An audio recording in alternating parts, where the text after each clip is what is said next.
அப்ப இருக்கு இந்த வாரம் தரமான சம்பவம் இருக்கு. எனக்கு தெரிஞ்சு இந்த வாரம் நிறைய பேருக்கான உண்மை முகங்கள் வெளியே வரலாம், நிறைய பேருக்கான போலியான ஆட்டங்கள் நம்ம கண் கூட பார்க்கலாம். ஆல்ரெடி இந்த வாரமே நிறைய போலியான ஆட்டத்தை நம்ம பார்த்துட்டோம். ஸோ அடுத்த வாரமும் மேபி அந்த மாதிரி ஆட்டங்கள் தொடரலாம். அப்படி ஆட்டங்கள் தொடர்ந்துச்சுன்னா மக்கள் அதை நோட் பண்ணி அவங்களுக்கான ஓட்டுகளை கட் பண்ண ஆரம்பிச்சுருவாங்க. திரும்பவும் சொல்றேன், வரப்போற 2 வாரங்கள் மட்டுமே யார் வின் பண்ண போறா, யார் ரன்னர் அப் ஆக போறா, யார் டைட்டில் கையில தூக்க போறா அப்படிங்கறத டிசைட் பண்ணோம். திரும்ப திரும்ப சொல்றேன், ஏன்னா இன்னும் 3 வாரங்கள் மட்டும்தான் இருக்கு. இருக்க போற இந்த 3 வாரங்கள் மட்டும்தான் அந்த கேம். அதுக்கப்புறம் கேம் கிடையாது.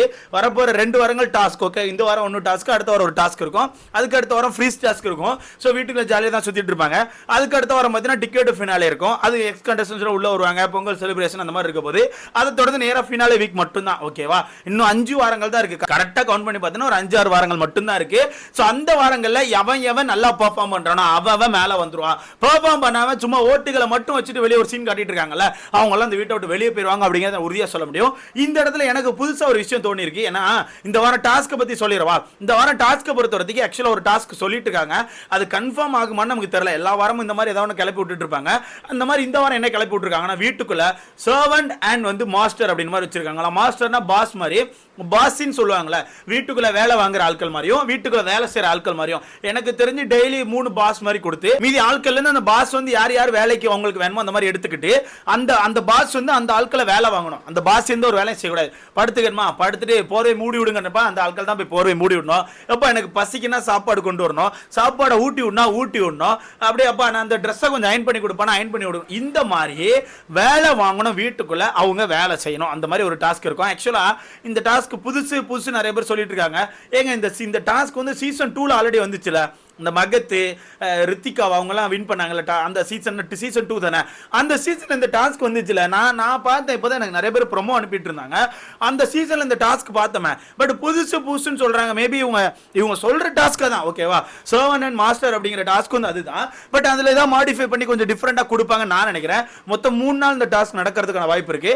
அண்ட் இந்த டாஸ்க்ல எனக்கு தெரிஞ்சு நிறைய பேருக்கான உண்மை முகங்கள் வெளியே வரும். ஏன்னு கேட்டுக்கோங்க, இந்த வாரத்தை பொறுத்தவரைக்கும் இந்த ஏஞ்சல் டீமன் டாஸ்க்ல எல்லாம் சூப்பரா பண்ணிட்டாங்க. ஒரு சில பேர் ரொம்ப சேஃபா ப்ளே கொடுத்துட்டாங்க. அந்த சேஃபா ப்ளே கொடுத்து எல்லாரும் என்ன நினைச்சாங்கன்னா, நம்ம தான் கரெக்டா ப்ளே பண்றோம், அவங்க எல்லாம் ஓவர் டூ பண்றாங்க, ரொம்ப சீன் போடுறாங்க. ஸோ சாட்டர்டே சண்டேல அவங்கள மாட்டி விட்டு நம்ம சீன் போடலாம் நினைச்சாங்க. ஆனா நேற்று என்ன நடந்துச்சு, வீட்டில் வந்து மஞ்சள் இப்படி பண்ணாங்க, தீபக் இப்படி பண்ணாங்க, தர்ஷிகா இப்படி பண்ணாங்கன்னு சொன்னப்ப எல்லாமே சேதனை ஒரே வாரத்தில் முடிச்சிட்டாரு. இதெல்லாம் டாஸ்க் லெட்டர் என்ன கொடுத்துருக்கு, கொடுமைப்படுத்தணும். அப்போ அதை தான் அவங்க பண்றாங்க. டாஸ்க்னா டாஸ்க் தான், டாஸ்க் இப்படி தான் ப்ளே பண்ண முடியும், நீ எப்படி ப்ளே பண்ணலாம்னு சொல்லிட்டு ஆப்போசிட்ல திருப்பி விட்டார். ஸோ இவங்க மைண்ட்ல எப்படி இருக்கும் தெரியுமா, ஓகே நம்ம கிட்ட வந்து ஒரு டாஸ்க்னு கொடுத்து வீட்டுக்கு யாராவது கொடுமைப்படுத்த சொன்னா நம்ம கொடுமைப்படுத்திடணும், அவனை கொலை கூட பண்ணிடலாம் அப்படிங்கிற நிலைமைக்கு இப்போ வந்திருப்பான். ஓகேவா, கண்டிப்பா அதுதான் உண்மை. இப்போ அப்படிதான் இருக்க. ஸோ அப்படி இருக்கும்போது இந்த மாதிரி ஒரு டாஸ்க் கொடுத்தா, இப்போ எடுத்துக்காட்டுக்கு நான் சிம்பிளா சொல்றேன், இப்போ முத்துக்குமாரன் வந்து சர்வன் வச்சுக்கலாம். ஓகேவா, அவன் வந்து வேலையாளி. இப்போ பாஸ் வந்து சத்யா, விஷாலு, அருண் இவங்கெல்லாம் பாஸா இருக்காங்கன்னா முத்துக்குமாரன் என்ன மாதிரி வேலை வாங்குவாங்க நீ கொஞ்சம் யோசிச்சு பாருங்க. எப்பா கால் அமைக்கி விடுப்பா, கொஞ்சம் சொத்த கால் அமைக்கி விடுறியாப்பா, எப்பா சொத்த அந்த பேண்டை கொஞ்சம் அயன் பண்ணி கொடுப்பா, எப்பா சொத்த அந்த சட்டை கொஞ்சம் அயன் பண்ணி கொடுக்குறியாப்பா, எப்பா அந்த சாப்பாடு எடுத்துட்டு வந்து கொஞ்சம் ஊட்டி விடுறியாப்பா, இப்போ கொஞ்சம் தலை வலிச்ச மாதிரி கொஞ்சம் தைலம் போட்டு விடுப்பான மாதிரி வச்சு வேலை வாங்கிடுவான். ஓகேவா, ஆல்ரெடி சேதனை என்ன சொல்லிட்டு போயிருக்காரு, டாஸ்க்கு வந்தா டாஸ்க்கை பண்ணுங்க, டாஸ்க்ல என்ன கொடுத்துருக்கோ அதை கரெக்டா பண்ணுங்கன்னு சொல்லி முடிச்சாப்ல அந்த டெவில் டாஸ்க். ஸோ அதை பேஸ் பண்ணி கண்டிப்பா அங்கே கொடுமைப்படுத்த ஆரம்பிச்சிருவாங்க. ஸோ இந்த வாரத்துக்கான டாஸ்க்கை இவனுக்கு இப்படியும் கொண்டு போகலாம், மேபி என்ன பண்ணலாம், ஃபன்னா கொண்டு போங்கிற பேர்ல. ஏன்னா இவன் ஆல்ரெடி எல்லாருமே ஒரு ஃபன் மோட்ல தான் இருக்கானு. ஸோ ஓகேவா, ஸோ அப்படி ஃபன்னா கொண்டு போங்க மோட்ல. சாப்பாடு வந்து ஊட்டி விடுறீங்களா, சரி வாங்க வந்து கதை சொல்லுங்களேன், சரி உங்க லவ் ஸ்டோரியை சொல்லுங்க, உங்க ஃபேமிலி பத்தி சொல்லுங்க, இந்த மாதிரியும் கொண்டு போறதுக்கான வாய்ப்பு இருக்கு. எப்படி இந்த மாதிரியே கொண்டு போறதுக்கான வாய்ப்பு இருக்கு. ஸோ 2 வேளை நான் யோசிக்கிறேன், எனக்கு தெரிஞ்சு இவனு மேபி ரக்கட் மோட்ல தான் போகணும்.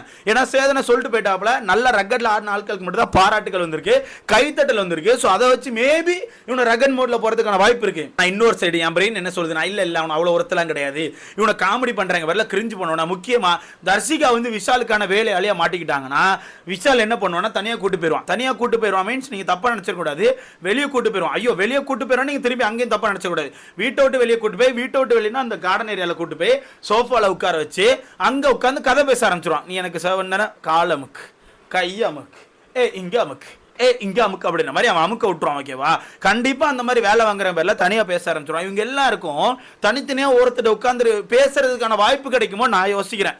ஏன்னா இவனு எல்லா டாஸ்க்கும் அழிக்க தான் சேரணும் ப்ரோ. பொம்மை டாஸ்க்கு அழிச்சிட்டானோ ஒரே ஒரு சண்டை தான், ஸ்கூல் டாஸ்க்கு அழிச்சிட்டானோ ஒரே ஒரு சண்டை தான், அது பிராங்க்.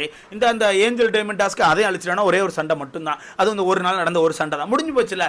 மொத்தமே இவனை எல்லாம் எவ்வளோ டஃப்பான டாஸ்க் கொடுத்தாலும் இவ்வளோ தான் ஆடுறாங்க.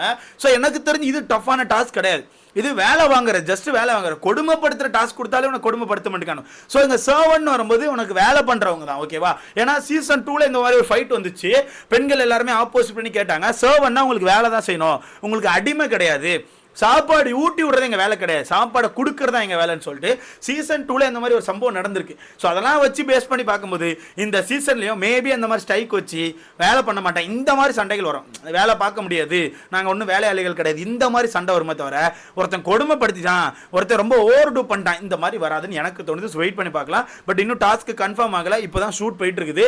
நாளைக்கு காலையில், அதாவது எனக்கு தெரிஞ்சு செவ்வாய்க்கிழமை காலையில் தான் நமக்கு வரும். இப்போதே திங்கக்கிழமை ஷூட்டில் எதுவுமே நடந்த மாதிரி எனக்கு நியூஸ் வரல. ஸோ வெயிட் பண்ணி பார்க்கலாம். பட் இதில் இதை எப்படி செலக்ட் பண்றாங்க அப்படிங்கிற ஒரு பேசஸ் இருக்கு. Maybe angel demon task select பண்ணாங்க, எப்படி செலக்ட் பண்ணாங்க, இந்த வீட்டுக்குள்ள இவங்கலாம் ரொம்ப நல்லவங்கப்பா, யார் ஒரு 8 பேர் சொல்லுங்கன்னு சொன்னோன்னே அவசரமா எல்லாரும் சேர்ந்து என்ன பண்ணானு, ஒரு 8 நல்லவங்களை செலக்ட் பண்ணணும். அங்க ஆப் என்ன வச்சானு 8 நல்லவர்களை ஏஞ்சல்னு மாத்தி விட்டு மீதி இருக்க பூரா பையில டெவில்னு மாத்தி விட்டு ஒரு சம்பவத்தை பண்ணிட்டானோ. அதுக்கப்புறம் தான் ரியலைஸ் பண்ணானோ, ரைட்டு அப்ப இதுக்கு முன்னாடி ஒரு வேலை இருந்திருக்கு. ஸோ அந்த வகையில் மேபி எனக்கு தெரிஞ்சு இந்த வீட்டுக்குள்ள யாருப்பா ரொம்ப பாசியா இருக்கா, அவங்க ஒரு 4 பேர் சொல்லுங்கன்னு சொல்லிட்டு மேபி இப்படி நடக்கலாம் எனக்கு தோணுது. இப்போ பிக் பாஸ் கேட்குறேன்னா இவன்ல வந்து நீங்களே டீம் எடுத்துக்கோங்கன்னா கண்டிப்பாக டீமை வந்து ரொம்ப கேர்ஃபுல்லாக எடுத்துடணும். பிக் பாஸ் மேலேருந்து சொல்ல முடியாது. அதை விட இவனோட டைம் இந்த மாதிரி ஒரு டாஸ்க்கை கொடுத்து யாருப்பா பாசியாக இருக்கா அப்படி சொல்லுங்கன்னா கண்டிப்பாக நல்ல தரமான ஆளை செலக்ட் பண்ணணும், கண்டிப்பாக செலக்ட் பண்ணணும். எடுத்துக்காட்டுக்கு மஞ்சிரியை செலக்ட் பண்ணணும், ஜாக்லினை செலக்ட் பண்ணோன்னே, சௌந்தர்யாவை செலக்ட் பண்ணோன்னே, அப்படியே அந்த பக்கம் எட்டி பார்த்தா முத்துக்குமரன் வந்துடுவான், ஓகேவா? கண்டிப்பாக முத்துக்குமார், அடுத்து அன்சிதா வந்துடுவாங்க, எனக்கு தெரிஞ்சு தர்சிகா, அது சொல்லிட்டா எப்படி சொல்லலாம், அதாவது இந்த ஏஞ்சல் டீமன் டாஸ்க் பிரித்த மாதிரியே தான் பிரிப்பானு, அப்படியே தான் வரும், ஒரு சில பேர் மட்டும் தான் மாறுவாங்க. ஸோ அந்த மாதிரி நடந்தாலும் எனக்கு தெரிஞ்சு நல்லா இருக்கும். ஆனால் என்ன மாதிரி கொண்டு போக போகிறாங்க, ஃபார்மட் என்னெல்லாம் நமக்கு தெரில, ஓகேவா? இப்படி ஒரு நியூஸ் வந்துட்டு இருக்குது, புது டாஸ்க்கு உருட்டுறானு சோவன் அண்ட் மாஸ்டர் அப்படின்னு கேட்டீங்கன்னா சீசன் 2 டாஸ்க் தான். ஸோ அதில் தான் மாடிஃபை பண்ணால் நம்ம வெயிட் பண்ணி பார்க்கலாம். பட் இதில் இந்த டாஸ்க்கை பேஸ் பண்ணி தான் வீட்டுக்குள்ள எனக்கு தெரிஞ்சு டைட்டில் வின்னர் ரன்னர்லாம் பேஸ் ஆகும்னு எனக்கு தோணுது. ஏன்னா போன வாரத்தை பொறுத்தவரைக்கு ஏஞ்சல் டீமன் டாஸ்க்ல மஞ்சரி, தீபக், பவித்ரா செம்ம ஸ்கோரிங், சரியான ஸ்கோரிங், ஓட்டுகள் தெரிச்சிட்டு. இந்த வாரம் பவித்ராக்கெல்லாம் ஓட்டுகள் எங்கேயே போகுது, ஏன்னா பவித்ரா நாமினேஷன்ல இருக்காங்க, தீபக் நாமினேஷன் இல்ல, மஞ்சரி நாமினேஷன் இல்ல. ஸோ நாமினேஷன் இல்லாத மஞ்சரி என்ன பண்ணுவாங்க, கண்டிப்பா அடிச்சு ஆடுவாங்க. நாமினேஷன் இல்லாத தீபக் என்ன பண்ணுவார், கண்டிப்பா அடிச்சு ஆடுவார், ஓகேவா? நாமினேஷன் இருக்க பவித்ரா என்ன பண்ணுவாங்க, அதை காப்பாத்திக்க அடிச்சு ஆடுவாங்க. ஸோ இந்த மாதிரி அடிச்சு ஆடுற பிளேயர்ஸும் இருக்காங்க, சேஃப் ஆடுற பிளேயர்ஸும் இருக்காங்க. ஸோ வெயிட் பண்ணி தான் பார்க்கணும் என்ன நடக்குன்னு. நீங்க சொல்லுங்க, இந்த கேம் எப்படி போகும், என்ன மாதிரி கொண்டு போகணும், யாருக்கு சர்வெண்டா இருந்தா பிரச்சனை வரும். எனக்கு தெரிஞ்சு சௌந்தர்யாவெல்லாம் சர்வெண்டா போட்டுருவோம், ஓகேவா? சர்வெண்டா போட்டு ஏய் கொண்டா சப்பாத்தி சுட்டியா, தோசை சுட்டியா, மச்சான் கால் அமைக்க மச்சான் கை அமைக்க வேலையை வாங்கி தள்ளிடும்னு எனக்கு தோணுது. ஆனா இதுவுமே ஸ்வாப் ஆகும், ஒரு 2-3 லெவல் வர்றதுக்கான வாய்ப்பு இருக்கு. ஏன்னா டீமன் டாஸ்க்கே 3 லெவல் வர வேண்டியது, 2வது லெவலே அவர் மன வளர்ச்சல் ஆஃப் பண்ணிட்டாரு. ஸோ வெயிட் பண்ணி பார்க்கலாம், இது என்ன பேஸ்ல மாறும் எனக்கு தெரியல, அதை வெயிட் பண்ணி தான் பார்க்கணும். நீங்க சொல்லுங்க, இந்த டாஸ்க் ஃபன்னா கொண்டு போவாங்களா இல்ல கொஞ்சம் சண்டைகள் இருக்குமா, உங்களுக்கான கருத்தை சொல்லுங்க. நான் என்னோட சொல்றேன், ஃபன் இருக்கும், சண்டை அப்படிங்கிறது நாங்கள் வேலை செய்ய மாட்டோம், நாங்கள் வந்து உங்களுக்கு வந்து அடிமை கிடையாது, அந்த மாதிரி சண்டை இருக்கும், ஓகேவா? அதை தவிர்த்து உனக்கு கொடுமை பண்ணி எந்த ஒரு சண்டையும் வரப்போறதில்ல. ஸோ மேபி எனக்கு தெரிஞ்சு இப்படி மட்டும் தான் போகுது, கிரிஞ்சு சண்டை இப்படி தான் போகணும் எனக்கு தோணுது. உங்களுக்கான கருத்துன்னு சொல்லி மறக்காம கமெண்ட் பண்ணுங்க. அடுத்த